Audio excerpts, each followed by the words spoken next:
আমার স্বামী থাকাকালীন প্রতিদিন রাতে লুডো খেলতাম, আর এখন একবারও তার সুযোগ হয়ে ওঠে না।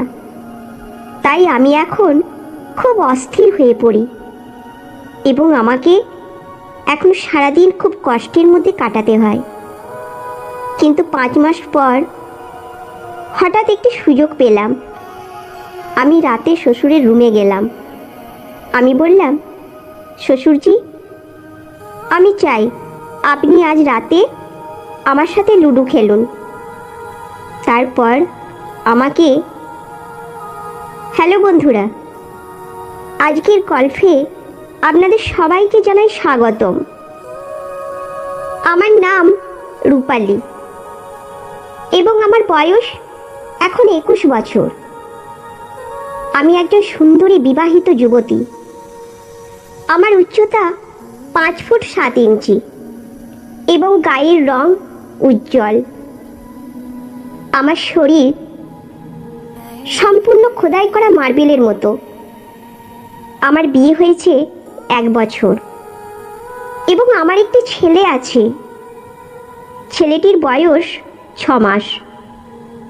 যখন আমার ছেলে 4 মাসের ছিল, তখন স্বামীর চাকরি বদলির কারণে বিদেশে যেতে হয়।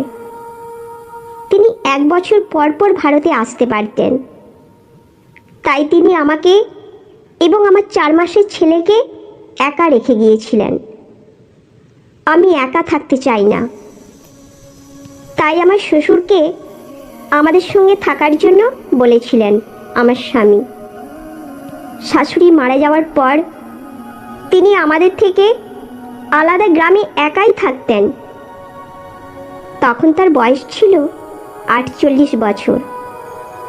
শ্বশুর অবসরপ্রাপ্ত হলেও একাই গ্রামে কৃষিকাজ নিয়ে জীবনযাপন করছিলেন এবং গ্রামের বিশুদ্ধ পরিবেশের কারণে তার শরীর খুব পেশিবহুল ছিল এবং এই বয়সেও তাকে 28 বছরের যুবকের মতো মনে হতো।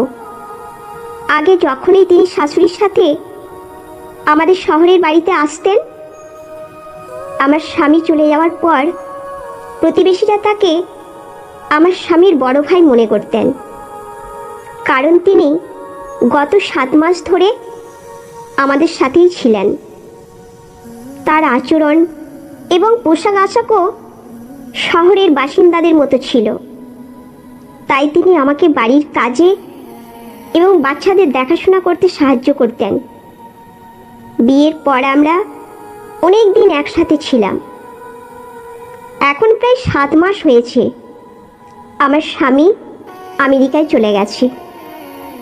এই জন্য শ্বশুরজি আমাদের বাড়িতে এখন এসেছেন। এই 7 মাস আমি একবারও রাতে লুডো খেলতে পারিনি। আমার স্বামী থাকাকালীন প্রতিদিন রাতে লুডো খেলতাম, আর এখন একবারও তার সুযোগ হয়ে ওঠে না। তাই আমি এখন খুব অস্থির হয়ে পড়ি এবং আমাকে এখন সারাদিন খুব কষ্টের মধ্যে কাটাতে হয়। কিন্তু 5 মাস পর হঠাৎ একটি সুযোগ পেলাম। রাতে আমি শ্বশুরের রুমে গেলাম এবং বললাম, শ্বশুরজি, আমি চাই আপনি আজ রাতে আমার সাথে লুডো খেলুন। আমি যখন আমার শ্বশুরের সাথে ঘর পরিষ্কার করছিলাম, হঠাৎ উনি কোথায় চলে গেলেন তখন আমি বুঝতে পারলাম না। আশেপাশে তাকাতে লাগলাম, দেখতে পেলাম না। কিছুক্ষণ পর আমি উঠে গিয়ে দেখি বাথরুমের দরজাটা একটু খোলা এবং ভেতর থেকে কিছু অদ্ভুত আওয়াজ আসছে।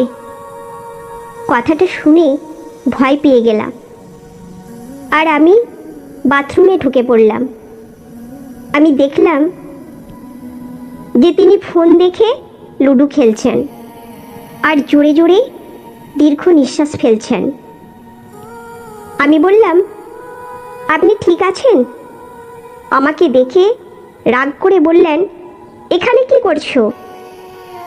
তার রাগী কণ্ঠ শুনে আমি ভয় পেয়ে গেলাম এবং এই ঘটনার 2 ঘন্টা পরও আমি তার সামনে যাইনি, কিন্তু সে সময় দুপুরের খাবার তৈরি করতে গিয়েছিলাম। আমার ছেলে আমাকে হয়রানি করছিল, তাই আমি ওনার কাছে যেতে বাধ্য হলাম। তারপর শ্বশুর স্বাভাবিক আচরণ করলেন। এতে আমার প্রাণ ফিরে পেল এবং আমিও শ্বশুরের সামনে আসতে লাগলাম। ওনার সাথে আমি স্বাভাবিক আচরণ করি, কিন্তু ঘটনার পরের দিনও আমি সেই দৃশ্যের কথা ভাবতে থাকি। সেই দিন রাতে আমার ঘুম আসছিল না। আমার লুডো খেলার কথা মনে আসছিল। আমি যে প্রতিদিন রাতে লুডো খেলতে ভালোবাসি, সেটা আর হয়ে ওঠে না। তখন আমি ঠিক করলাম আমাকে লুডো খেলতেই হবে। পরের দিন যখন ছেলে খুব কান্নাকাটি করছিল, আমি শ্বশুরের কাছে রুমে গেলাম। ওকে দিয়ে চুপ করানোর জন্য ওকে কোলে নিতে বললাম। আমি তেল নিয়ে আসি। আর কিছুক্ষণ পর উনি আমার ছেলের পেটে তেল মাখাতে লাগলেন। ছেলে চুপ করে ঘুমিয়ে পড়ল। নাতিকে শ্বশুরের কাছে রেখে আমি যখন কাপড় বদলাতে গেলাম, তখন আমার মনে হলো আজকে লুডো খেলার প্ল্যান করতেই হবে। তাই আমি জামা কাপড় পরিবর্তন করে গোলাপি স্বচ্ছ শর্ট ড্রেস পরলাম এবং তারপর আমি যখন তাকে ছেলে নিতে শ্বশুরজির রুমে গেলাম, তখন শ্বশুরজি আমাকে ওই পোশাক দেখে আমার দিকে তাকিয়েছিলেন। তার চোখের ঝলকানি বলে দিচ্ছিলেন যে আমি আজ লুডো খেলতে চাই, আমাকে শুধু অপেক্ষা করতে হবে। কিছুক্ষণ পর যখন আমি আমার ছেলেকে শ্বশুরজির কাছে থেকে নেওয়ার জন্য হাত বাড়ালাম, তখন উনি বললেন, সে এখানেই ঘুমিয়ে আছে, আপাতত এখানেই থাকুক। আমি হ্যাঁ বললাম। আমি ঘুমাতে পারছিলাম না, তাই এইভাবে ঘুরতে থাকলাম অনেকক্ষণ। তারপর মনে পড়ল যে আমি আমার ছেলেকে খাওয়াইনি। আমি উঠে শ্বশুরজির ঘরে গিয়ে দেখি সেও ঘুমাচ্ছে। তখন মনে হলো আমারও ঘুমানো উচিত।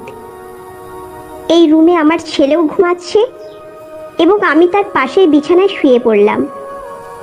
আমার ছেলেকে কাছে টেনে নিলাম এবং আমি ঘুমাতে পারছিলাম না, কারণ আমি প্রতিদিন রাতে লুডো খেলতে পছন্দ করি। আমার স্বামী না থাকায় লুডো খেলা আর হয় না, তাই বাচ্চাকে আলাদা করে ঘুমাতে দিয়েছিলাম এবং আমার শ্বশুরের দিকে তাকিয়ে বুঝতে পেরেছিলাম যে লুডো খেলে জীবনকে উপভোগ করতে চাই। আমি আমার একাকিত্ব থেকে মুক্তি পেতে চাই। আমার লুডো খেলে সুখ খুঁজতে চাই। এর জন্য এখন আমি এমন একজনকে পেয়েছি যে আমার স্বামীর অনুপস্থিতিতে আছে। এখন আমি আর অপেক্ষা করতে পারি না এবং তাই আমি সমস্ত দ্বিধা ত্যাগ করে শ্বশুরের কাছে গিয়েছিলাম। কিছুক্ষণ পর শ্বশুর নড়াচড়া করতে লাগলেন। আমার মাথায় হাত এসেছে। শ্বশুর একটু ভয় পেয়ে গেছেন। আমার শ্বাসকষ্ট হচ্ছিল। তারপর প্রায় 1 ঘন্টা পর শ্বশুরজির হাতটা আমার মাথার ওপর থেকে সরিয়ে নিলাম এবং আমি খুব খুশি হয়ে উঠে বসলাম। নিচে সে জেগে উঠেছিল। সে আমাকে এক ধাক্কা দিয়ে এক পাশে ঠেলে দিল। তারপর সে উঠে আলো জ্বালিয়ে আমার দিকে তাকাতে লাগলো। আমি উত্তর দিলাম, শ্বশুরজি, আমি চাই আপনি আজ রাতে আমার সাথে লুডো খেলুন। আপনি যা চেয়েছিলেন আমি তাই করছিলাম। শ্বশুর বললেন, আমি তোমাকে কবে বলেছি যে আমি তোমার সাথে আজ রাতে লুডো খেলবো এবং তুমি আমাকে মাফ করে দাও? আজ পর্যন্ত আমি তোমাকে কোনো নির্দেশ এড়াইনি। তাহলে তুমি আমাকে কি বলতে চাইছিলেন? আমি ঘুমের মধ্যে আছি, আর তোমার নিঃশ্বাসের কারণেই এমন করছিলাম। তাহলে তুমি কি লুডো খেলার কথা বলছিলেন না? তুমি কেন কথা বলছো? সে কিছু বলতে পারার আগেই আমি আর কিছু না বলে উঠে দাঁড়ালাম এবং তাকে আরও কিছু বলার সুযোগ করে দিলাম। এই গল্পের মাধ্যমে একটি গুরুত্বপূর্ণ শিক্ষা আমাদের সামনে আসে। আমাদের আবেগ এবং ইচ্ছার প্রতি সতর্কতা অবলম্বন করা উচিত। যখন আমরা একাকিত্ব বা অন্য কোনো কারণে উদ্বিগ্ন হই, তখন আমাদের উচিত সেই সমস্যাগুলির সমাধান খুঁজে বের করার জন্য সঠিক পথ বেছে নেওয়া। লুডো খেলার মতো সাময়িক আনন্দ আমাদের জীবনের সমস্যাগুলির সমাধান নয়। আমাদের উচিত আমাদের অনুভূতিগুলির প্রতি সতর্ক থাকা সহ সম্পর্কের সীমারেখা বজায় রাখা এবং প্রয়োজন হলে পেশাদার সহায়তা গ্রহণ করা। আমাদের প্রাত্যহিক জীবনের আচরণ এবং সিদ্ধান্তগুলো আমাদের চরিত্র এবং আত্মমর্যাদার সঙ্গে সম্পর্কিত, তাই সতর্কতা অবলম্বন করা অত্যন্ত জরুরি। তো বন্ধুরা, এই গল্প এখন এই পর্যন্তই। এই গল্প আপনাদের কেমন লাগলো অবশ্যই কমেন্ট করে জানাবেন। ভালো লাগলে একটি লাইক করে চ্যানেলটি সাবস্ক্রাইব করে নেবেন। ধন্যবাদ।